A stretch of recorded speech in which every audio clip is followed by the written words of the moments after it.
Paulo está falando sobre a vinda do Senhor Jesus e sobre a manifestação do anticristo. Paulo, o que dá a entender nas palavras de Paulo no começo do capítulo 2 é que surgiram algumas pessoas no cenário religioso que estavam escrevendo epístolas, cartas ou enviando mensagens em nome dos apóstolos, dizendo que o dia do Senhor já estava ali para acontecer a qualquer instante, a qualquer momento, que o dia do Senhor já estava perto. E de fato essa era a pregação dos apóstolos. Os apóstolos de fato pregavam que a vinda de Cristo era iminente. Mas só que essa carta, querido, ela foi escrita por volta do ano 50 depois de Cristo. Ou seja, aproximadamente 20 a 25 anos depois da morte de Jesus. A pregação do arrebatamento, da volta de Cristo, era a principal mensagem da igreja. Mas a vinda de Cristo estava tardando, estava demorando. Porém, a mensagem continuava.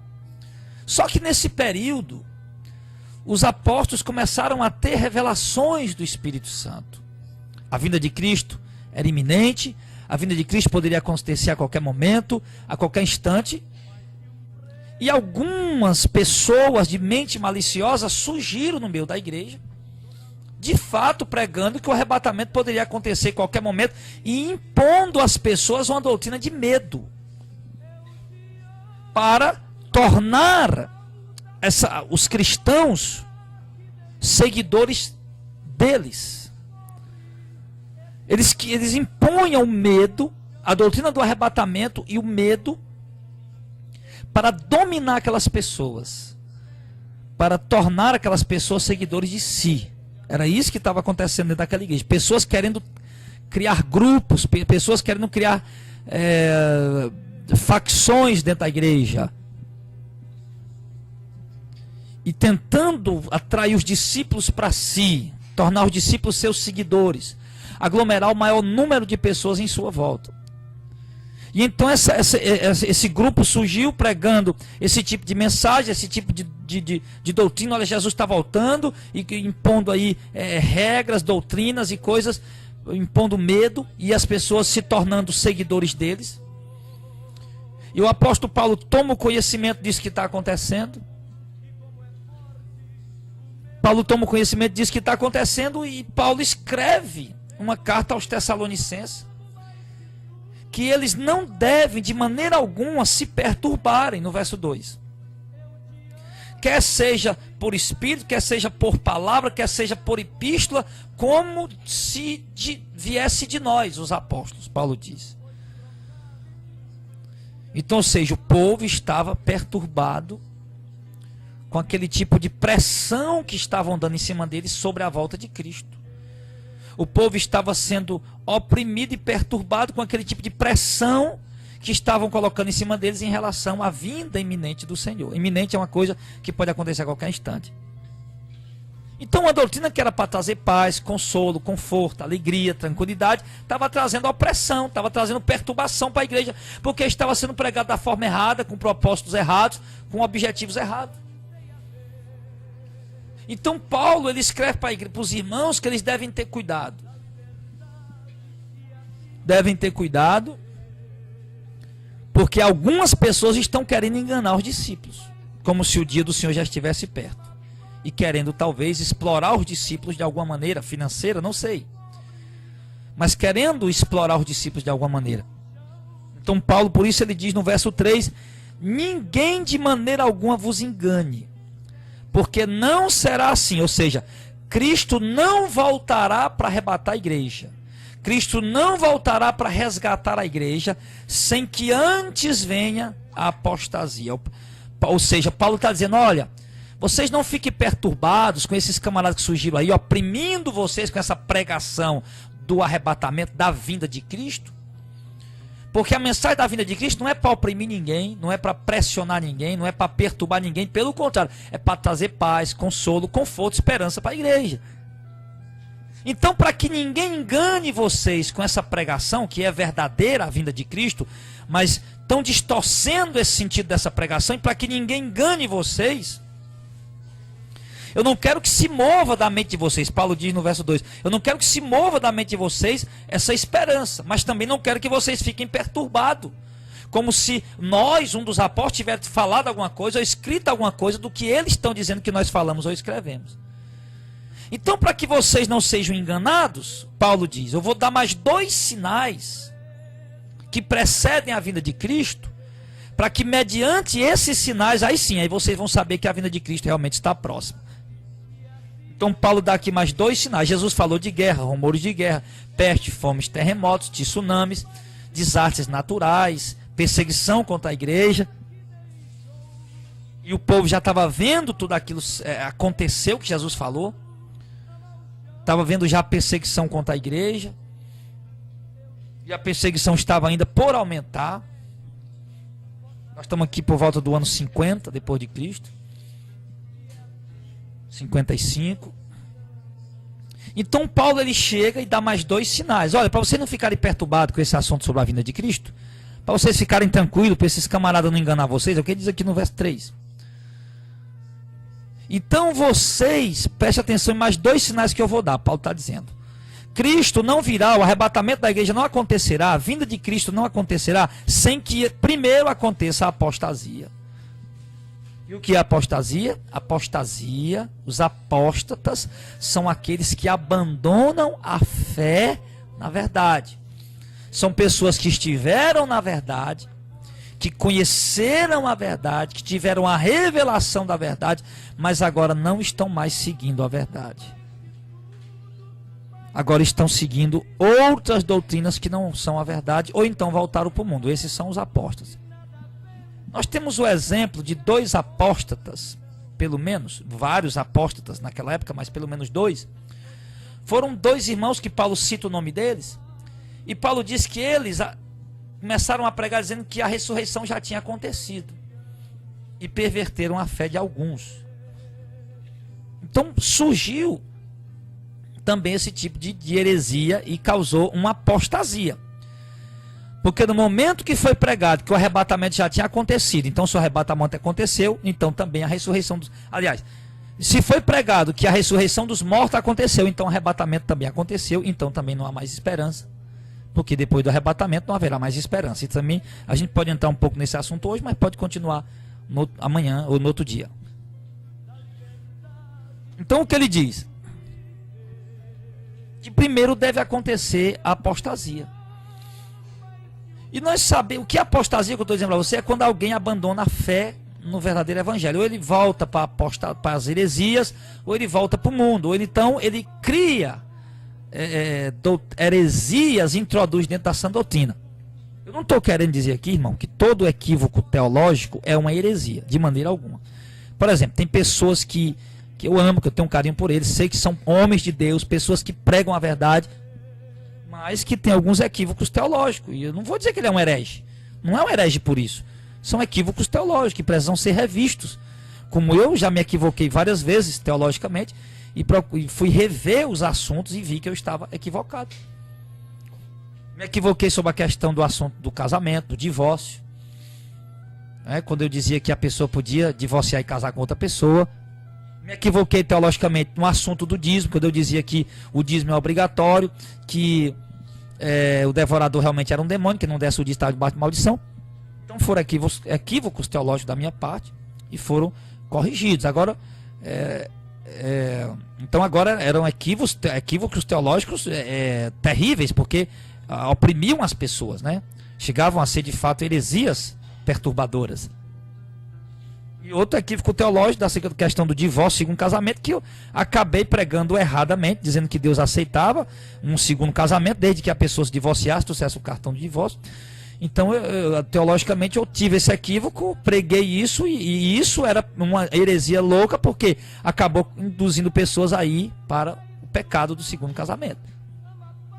Então, tem equívocos teológicos que não chegam a ser heresia, mas tem equívocos teológicos que chegam a ser heresia destruidora e tem que ser corrigido a tempo. Então não estou querendo aqui dizer que todas as pessoas que estão equivocadas teologicamente em determinado assunto são hereges, de maneira alguma. Eu não quero que os irmãos entendam isso. Mas o texto está falando de um sinal. O texto está falando de que aconteceria uma apostasia. Agora entenda uma coisa, sem que Cristo não voltará, não arrebatará a igreja, segundo Tessalonicenses 2, verso 3, sem que antes aconteça a apostasia. Primeiro tinha que acontecer a apostasia para que Cristo viesse resgatar a igreja. Cristo não podia vir resgatar a igreja sem que antes acontecesse a apostasia. Queridos, e quando Paulo fala disso, é interessante olhar, observar por quê? Porque em todas as épocas houveram apostasia. Em todas as épocas houve os apóstatas. No próprio tempo de Paulo, como eu falei, houveram 2 irmãos que apostataram da fé. E houveram muitos outros que apostataram da fé. E foram agora seguir doutrinas equivocadas, ou voltaram para a antiga religião herege, ou então voltaram para o mundo. No tempo dos apóstolos já aconteceu isso.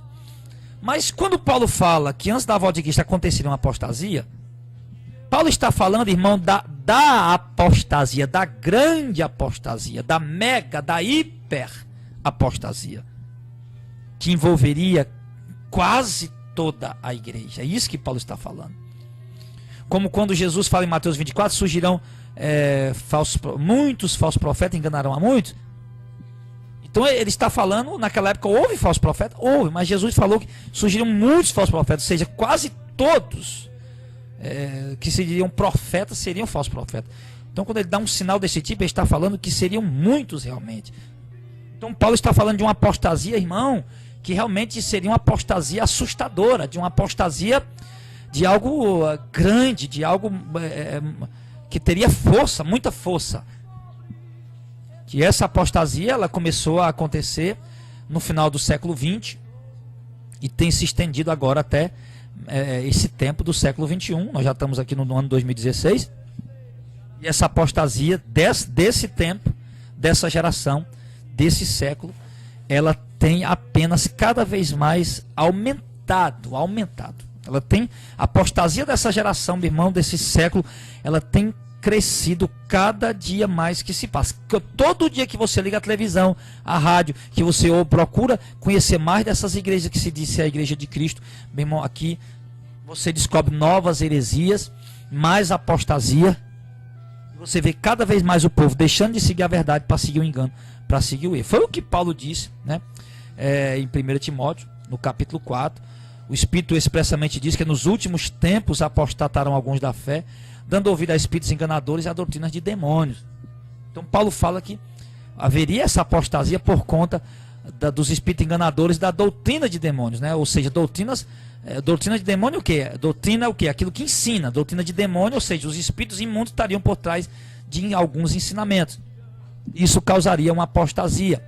No último tempo, Paulo diz. 2 Timóteo também, no capítulo 4, Paulo ainda diz para Timóteo no verso 3, que virá um tempo em que as pessoas não suportarão mais. Aqui ele aponta para o futuro, virá tempo em que não sofrerão a sã doutrina, mas tendo coceira, comichão nos ouvidos, coceira nos ouvidos, amontoarão para si doutores, mestres, aqueles que ensinam, conforme as suas próprias concupiscências, e desviarão os ouvidos da verdade, voltando-se para fábulas. Então Paulo mais uma vez aponta para o tempo do fim. Como também diz em 1 Timóteo 4, que nos últimos tempos, o Espírito expressamente diz nos últimos tempos, e aponta para o final, certo? E também em 2 Timóteo 4, ele também diz que virá um tempo, ele aponta também para o final, virá um tempo também que as pessoas não sofrerão mais, não querem mais suportar, praticar, viver essa doutrina, vão querer praticar algo mais simples, mais fácil, porque surgirão falsos mestres que introduzirão doutrinas que de acordo com a cobiça das pessoas. Então eles não vão mais querer dar ouvido à verdade, vão se voltar a essas fábulas. Fábula quer dizer mito, lenda, ficção. Se voltarão a essas fábulas e não quererão mais dar ouvidos à verdade. Então Paulo fala disso. Então isso tudo aponta para o que Paulo está dizendo aos Tessalonicenses. Paulo exatamente já falou para Timóteo, baseado na revelação que ele teve do Espírito Santo, que quando ele disse para os Tessalonicenses que antes da volta de Cristo haveria uma apostasia, e viria venha a apostasia, ou seja, diferente de todas as apostasias que já houveram na história, uma apostasia. A apostasia quer dizer uma grande apostasia, uma mega apostasia, uma apostasia onde quase todos abandonariam o caminho da verdade. E hoje nós olharmos, irmãos, hoje nós vamos ver igrejas, irmãos, centenárias, igrejas de 100 anos, de 150 anos, de 170 anos aqui no Brasil, que começaram uma carreira excelente, maravilhosa dentro das Escrituras, que hoje, meu irmão, elas estão umas já se distanciaram para muito longe, outras estão se distanciando de uma forma totalmente notória, visível, como estão se distanciando do Santo Evangelho, ou seja, da verdadeira doutrina, estão apostatando de uma forma grosseira, que dá para ver a olho nu, é algo perceptível, é nítido, a apostasia da maioria das igrejas hoje. Então realmente é algo assustador. Então Paulo diz que essa seria uma grande apostasia, a apostasia. Então isso é algo, meu irmão, que realmente é o que está se cumprindo nessa geração. E outra coisa que ele diz também, isso é um sinal. Cristo não viria sem que antes acontecesse essa apostasia. Só que essa apostasia que Paulo falou, eu acredito até que os irmãos, quando começaram a ver a apostasia naquele tempo, já acharam que realmente era o sinal. Porém não era, porque se fosse o arrebatamento tinha acontecido, não é isso? E não aconteceu. Mas quando começou a haver apostasia naquele tempo, eles já acharam que era esse sinal que Paulo tinha dito que ia acontecer. Mas agora Paulo ele dá um outro sinal. Ele diz que a igreja não vai ser arrebatada sem que primeiro aconteça a apostasia e se manifeste o homem do pecado, o filho da perdição, o qual se opõe e se levanta contra tudo que se chama Deus ou se adora, de sorte que se assentará como Deus no templo de Deus, querendo parecer Deus.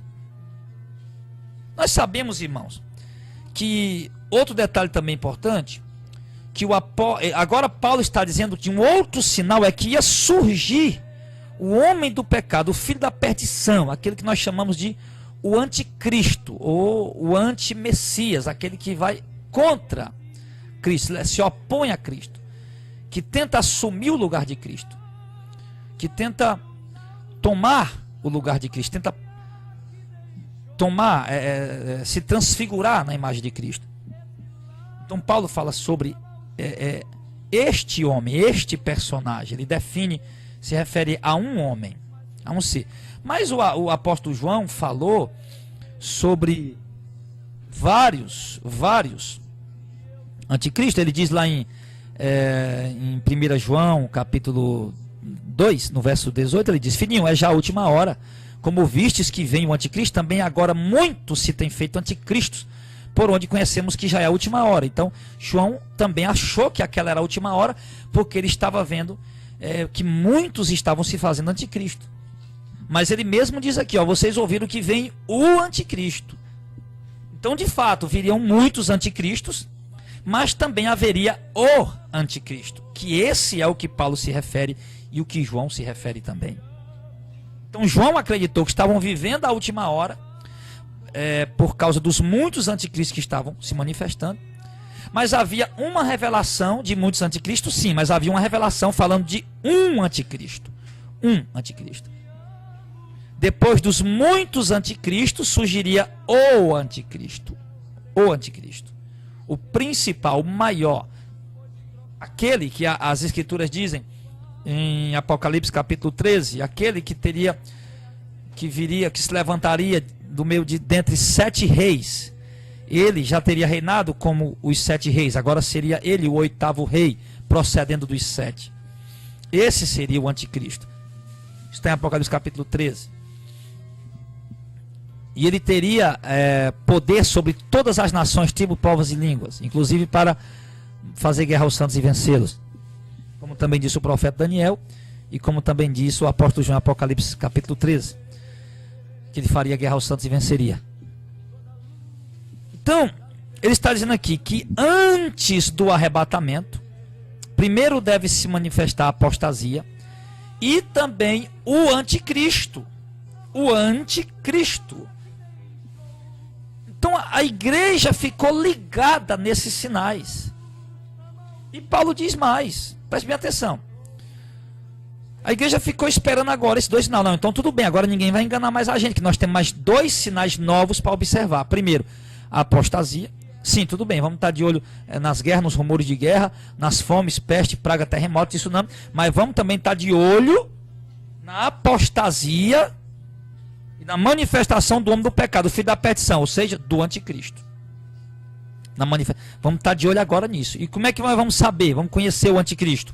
Paulo diz, ele se opõe, verso 4, ele se opõe e se levanta contra tudo que se chama Deus ou se adora, de sorte que se assentará como Deus no templo de Deus, querendo parecer Deus.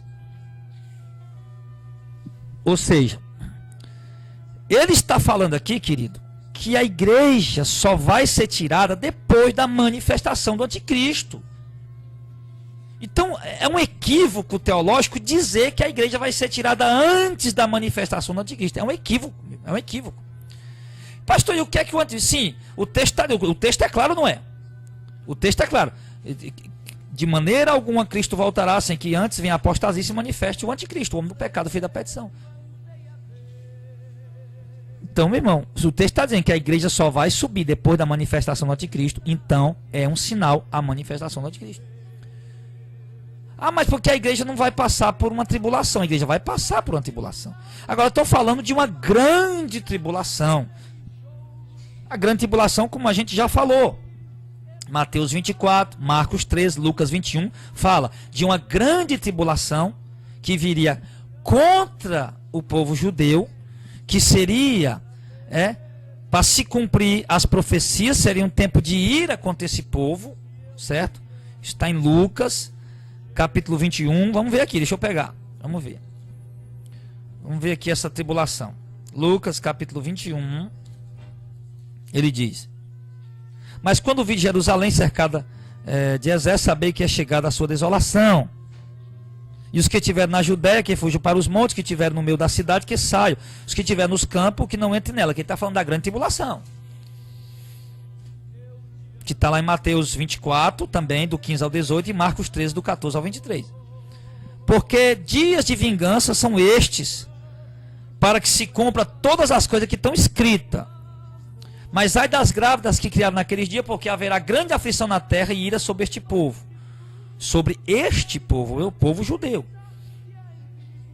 Então cairão ao fio da espada, e para todas as nações serão levados cativos. Ele se refere ao povo judeu. E Jerusalém será pisada pelos gentios até que o tempo dos gentios se complete. Então essa grande tribulação que ele se refere aqui, que lá em Mateus e Marcos ele acrescenta, né? Que será uma grande tribulação, como nunca houve desde o princípio do mundo, nem jamais haverá.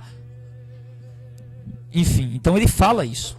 Então essa grande tribulação de Marcos 13, do 14 ao 23, de Mateus 24, do 15 ao 18, de Lucas 21, do 20 ao 24, essa grande tribulação que ele se refere, irmãos, é muito claro. Ele se refere ao povo judeu, ele está dizendo, porque haverá grande aflição na terra e ira sobre este povo. Para quê? Para que se cumpra as coisas que estão escritas. Eu não olho, eu não estudo as escrituras com visão denominacional. Eu já passei a minha vida inteira fazendo isso, hoje eu não faço mais. Hoje eu estudo as escrituras, busco conhecimento das escrituras, olhando com a visão, buscando o entendimento da verdade. Eu fico gemendo diante de Deus, Senhor, eu quero a verdade, eu só quero isso, só a verdade, Senhor. Somente ela, só ela. Se for para desfazer uma coisa que eu já preguei, me revela a verdade, eu só quero ela, não tem problema, eu quero a verdade. Então o texto é claro, dizendo que essa grande tribulação seria para o povo judeu. Será um tempo de ira sobre esse povo, de grande aflição na terra. Então isso, se a grande tribulação que estão falando é baseado nesse texto, então essa grande tribulação já se cumpriu no ano 70 depois de Cristo. Quando Jerusalém foi cercada, Jesus se referia a esse tempo, do verso 20 e 21, ele se refere a esse tempo. Quando vire Jerusalém cercada, saber que está chegada a sua desolação. Para se cumprir o que ele disse no começo, não ficará aqui pedra sobre pedra que não seja derribada. No verso número 6, certo? de Lucas 21. Então ele diz que Jerusalém seria cercada. Então, olha o detalhe. A carta que Paulo está escrevendo aos Tessalonicenses é no ano 50 ou 55 depois de Cristo. Os irmãos agora estão entendendo. Opa, peraí. Paulo está dizendo que vai se manifestar a apostasia e também vai se manifestar o anticristo. Como é que nós vamos conhecer o anticristo, Paulo? Ele vai se assentar como Deus, no templo de Deus, querendo parecer Deus, e vai se levantar contra tudo que se chama Deus ou se adora. Pronto. Paulo escreveu isso no ano 55. No ano 50, 55, depois de Cristo. E o templo estava de pé nesse tempo. Então os judeus, os irmãos agora estão olhando. Opa, a apostasia já está acontecendo. Eles viram a apostasia lá e dizem, pronto, essa aqui é a apostasia que Paulo falou. Agora vamos olhar para o templo. Vamos olhar para o templo que vai vir um anticristo aí, esse político aí vai sentar lá como Deus, querendo parecer Deus, vai se levantar contra tudo que se chama Deus. Então os judeus, os crentes, os irmãos estavam esperando, a igreja estava esperando. A igreja estava esperando esse anticristo se manifestar e sentar lá no templo de Deus, querendo parecer Deus. Mas, no ano 64, o apóstolo Paulo morre. No mesmo ano 64, Nero põe fogo em Roma. Põe fogo em Roma. Depois Nero fica louco. Aí vem uma grande... Coloca a culpa nos cristãos. Aí vem o que Jesus falou, também lá em Mateus 24, Lucas 21. Agora vem a tribulação, primeira perseguição contra a igreja, porque Nero colocou a culpa... Ele colocou fogo num bairro de Roma, só para você ver como o cara era doido. Ele colocou fogo num bairro de Roma, ficou lá tangendo a harpa dele e olhando um bairro pegando fogo para poder compor um poema. Ele tocou fogo num bairro para compor um poema. Mas como o fogo se alastrou e destruiu 10 dos 14 bairros, então Nero foi e jogou culpa nos cristãos. Agora o Império Romano, irmãos, o povo romano estão revoltados contra os cristãos. Por quê? Porque a culpa foi dos cristãos, de acordo com Nero. Porque morreram crianças, morreram idosos, morreram mulheres, morreram pessoas naqueles incêndios. Então agora vamos perseguir os cristãos. E agora vem uma grande perseguição contra os cristãos. Só que algum tempo depois, Nero morre. Assume o governo Vespasiano. Vespasiano, ele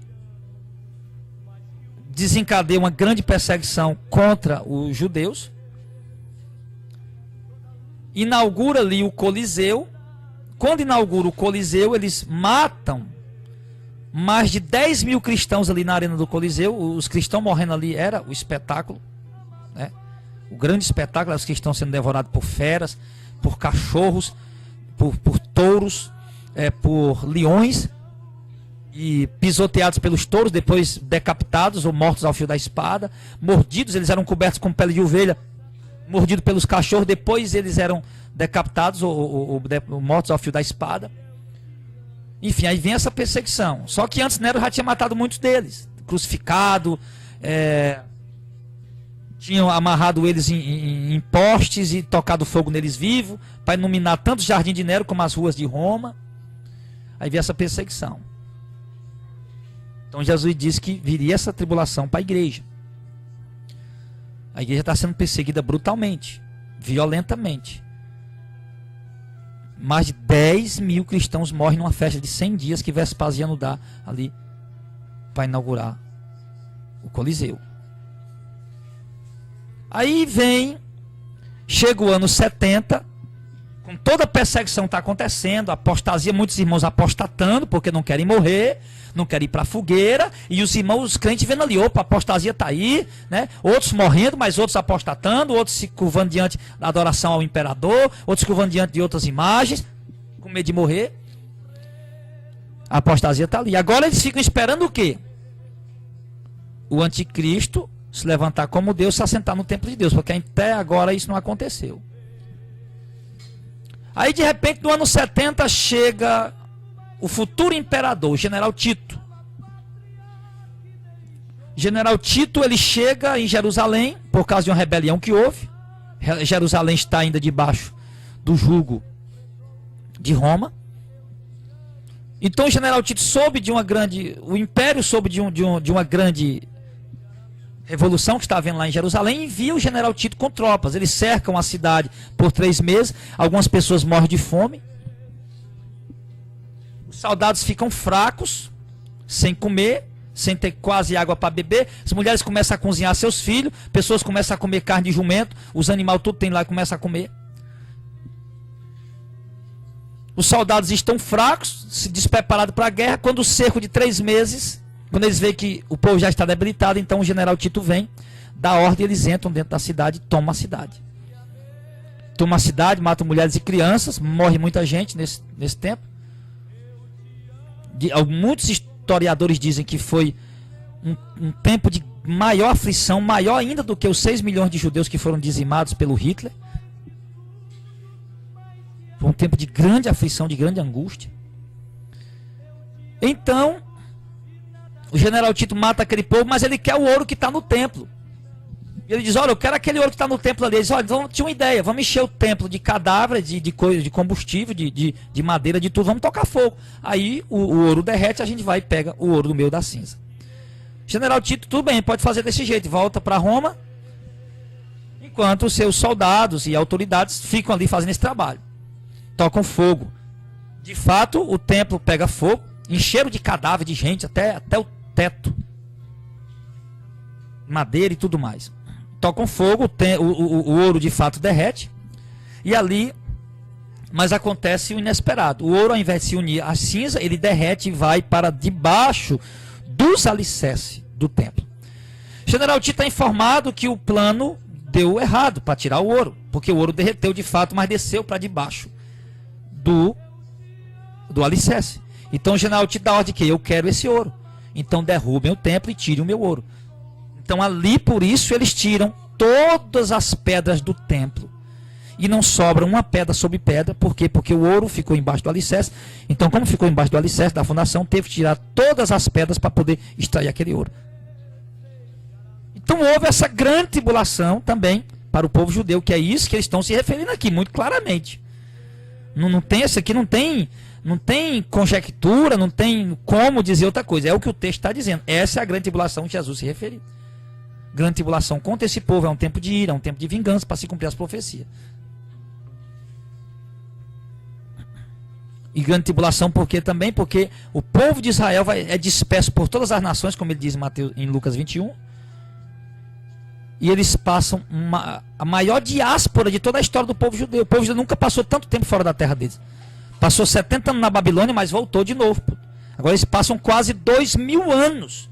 Então a grande tribulação, tanto aquela perseguição quanto essa dispersão do povo judeu da sua pátria, porque o povo judeu ama aquela pátria, ama a sua pátria, diferente de outros países do mundo, é um povo que ama a sua pátria, porque foi Deus que lhe deu, Deus colocou ali, deu aquela terra, tem história, é um país milenar. Então para eles foi muito difícil isso. Então essa grande tribulação se cumpriu ali. Mas agora o que é que acontece? Cadê a profecia de Paulo? A profecia de Paulo não se cumpre. Os cristãos agora estão olhando, poxa vida, o templo foi derrubado, Paulo morreu, não tem mais como a gente saber. Ele disse que o anticristo ia se levantar, que a gente ia conhecer ele, porque ele ia se assentar, se levantar contra tudo que se chama Deus, ou se adora e se assentaria como Deus no templo de Deus, querendo parecer Deus. Então, queridos, o que é que acontece? O templo foi destruído no ano 70 depois de Cristo e nunca mais foi reerguido, foi levantado. Então a profecia que Paulo deu, irmão, ela precisa se cumprir, porque foi uma revelação do Espírito Santo. Então, de fato, o anticristo se levantará, como Paulo disse, e ele tem que se assentar como Deus no templo de Deus, querendo parecer Deus. Vai ter que ser assim, vai se levantar contra tudo que se adora ou se chama Deus.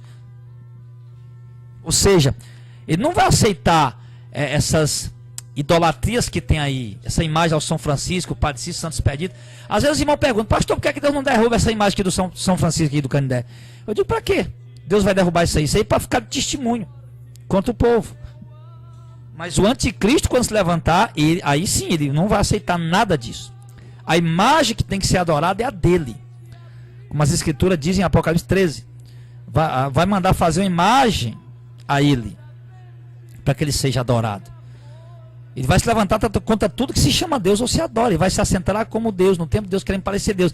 Ele vai ser o anticristo, ele vai ser o falso Messias. E a igreja vai estar aqui nesse tempo. Ele vai perseguir a igreja. O que ele vai fazer contra a igreja?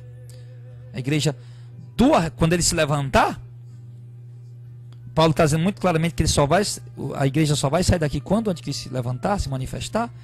Então o que ele vai fazer com a igreja? Ele vai perseguir a igreja. Mas aí, porque a igreja sabe que ele é o falso Messias. A igreja sabe que o Messias é Jesus, que morreu há 2000 anos, ressuscitou há 2000 anos atrás.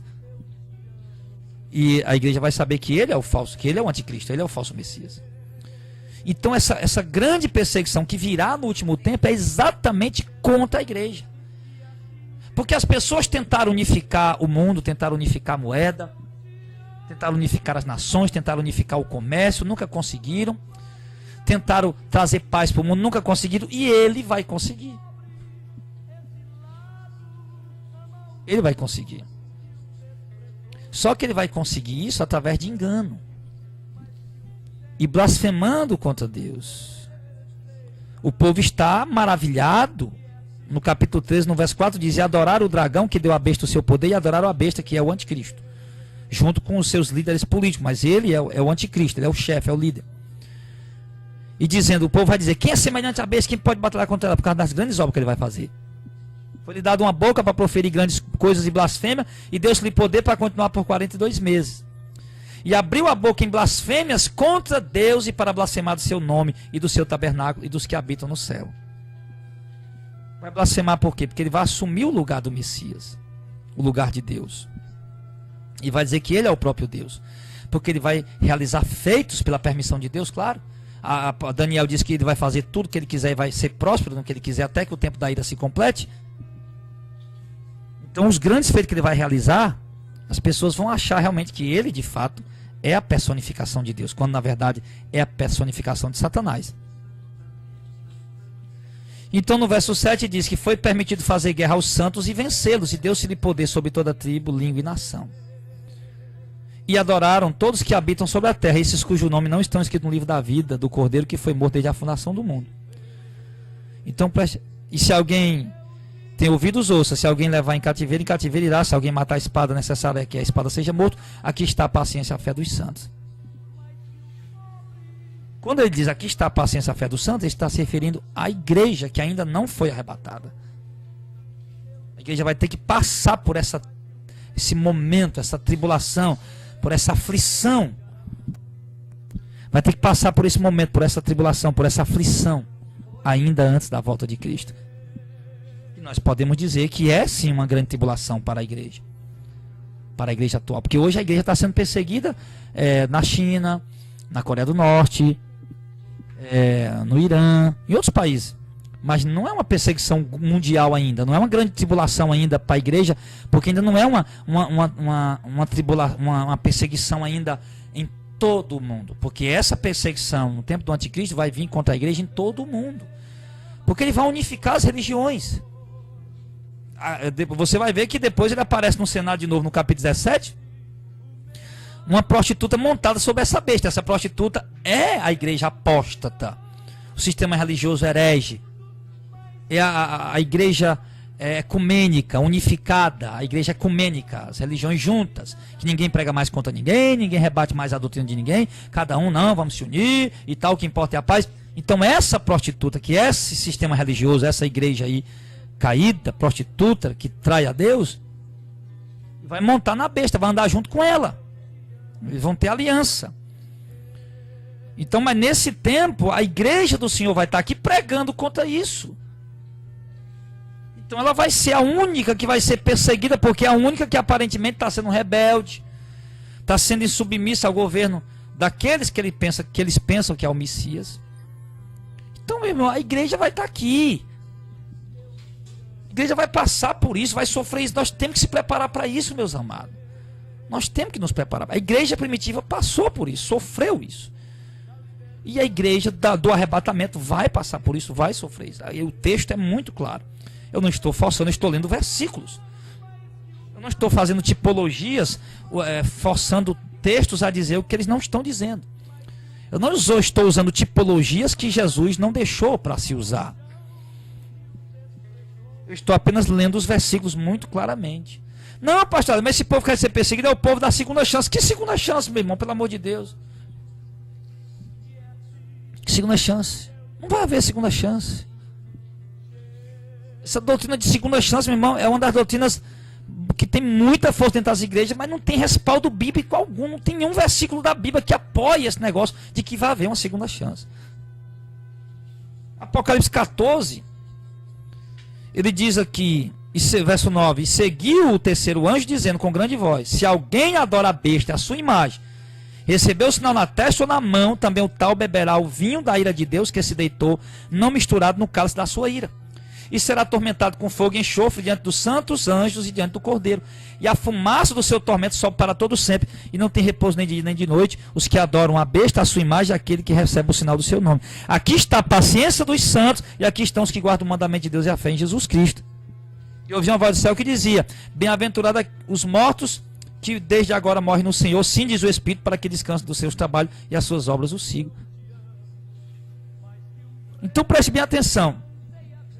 Nesse período, enquanto os mensageiros do anticristo vão estar dizendo, né, que tem que colocar a imagem da besta, tem que adorar a besta, não vão ser mortos que não adorar a besta e a sua imagem não receber o sinal, no verso 15 em diante do capítulo 13 de Apocalipse 13, enquanto tem os mensageiros do anticristo dizendo: quem não adora a besta vai ter que ser morto, tem que colocar o sinal, que senão ninguém pode comprar nem vender se não tiver o sinal. A igreja nem vai adorar a besta e nem vai receber o sinal. E surge os mensageiros de Deus nessa hora de pregando para o contrário, pregando o povo, dizendo: olha, não bote sinal, se vocês colocar o sinal está aqui, vocês vão ser atormentados, vão beber o cálice de Deus, o vinho da ira de Deus que foi misturado, não, que foi deitado no seu cálice sem mistura, e vocês vão ser atormentados com fogo e enxofre. E aqui está a paciência dos santos, aqui estão os que guardam o mandamento de Deus e a fé em Jesus. Então o texto é muito claro, mostrando que nesse tempo haverá um conflito. O mal vai estar dizendo: coloque o selo, e o povo de Deus vai estar dizendo: não coloque o selo. E por conta dessa oposição da igreja não querer colocar o selo, a igreja vai ser perseguida e morta. Por isso ele diz: bem-aventurados que desde agora morrem no Senhor, né? Os mortos que desde agora morrem no Senhor.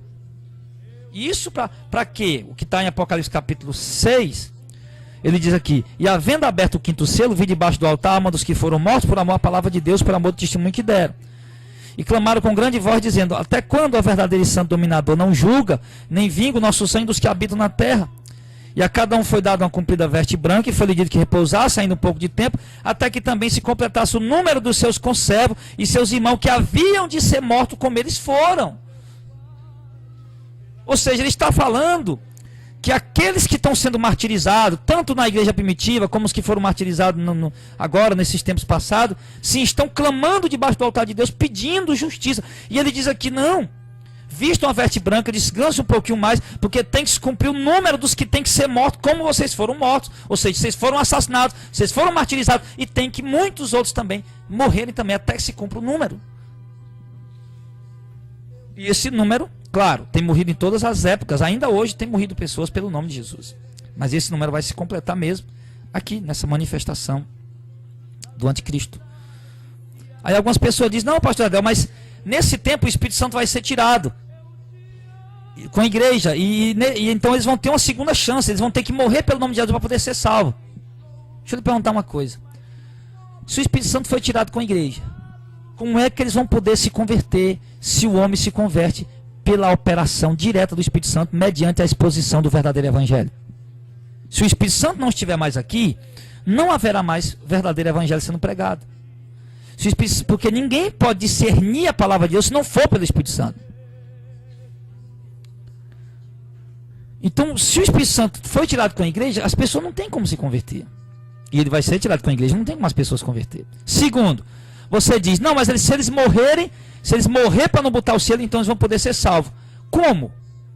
Se em Apocalipse capítulo 20, no versículo de 6 diz assim: bem-aventurados, aliás, verso 5: mas os outros mortos não reviveram até que os 1000 anos se acabaram. Esta é a primeira ressurreição.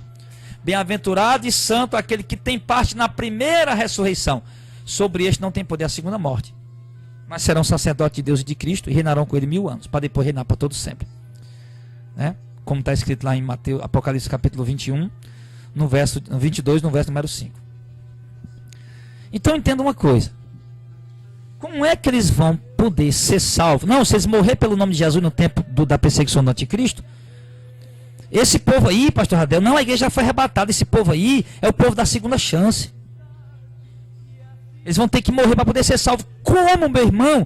Se o texto está dizendo aqui que bem-aventurado e santo é aquele que tem parte na primeira ressurreição, sobre esse não tem poder a segunda morte. Ou seja, os que participaram da primeira ressurreição são bem-aventurados e santos porque serão salvos. Porque a segunda ressurreição é para os que vão ser condenados.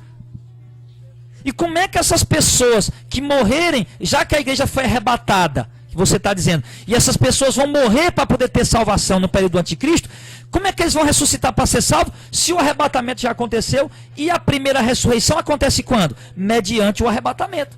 1 Tessalonicenses capítulo 4, verso 15, 16, 17, que os mortos morreram em Cristo, ressuscitarão primeiro, depois nós estivermos vivos, seremos juntamente com eles arrebatados nas nuvens, encontrar o Senhor nos ares, e assim estaremos sempre com o Senhor.